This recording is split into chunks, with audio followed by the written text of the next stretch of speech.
Right, I'm insulating ceilings with 90mm in between the joists.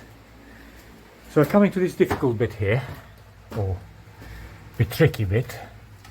I got this overhang above the doorway. Need to put in there, and also got this little notch for the joist that comes from the other side. So I measured up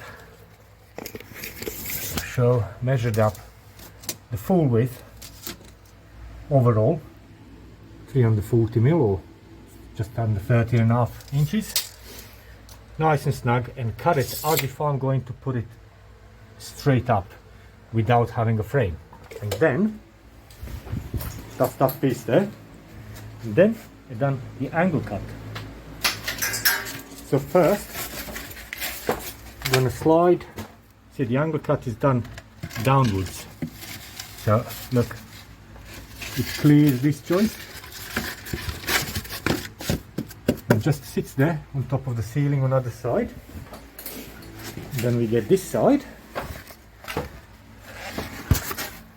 turn it right way around. So see, you got cut there. It's about 45 inches, 45 degrees, and that will help me to clear the ceiling and the lots. And then I slide this one first, nice and snug in there, and then I have to push the other one back flush with it. Just make sure this first one is stuck down tight. So if someone says, oh no, that's going to be gappy and all of that, I'm just going to put flush on, get my camera in.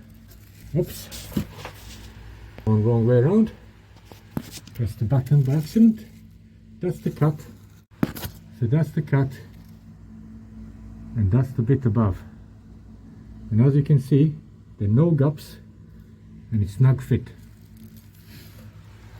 And that is how to do tricky bits, especially like around the roofs, around the hips, valleys. You can always slice it in half and then put it in two pieces.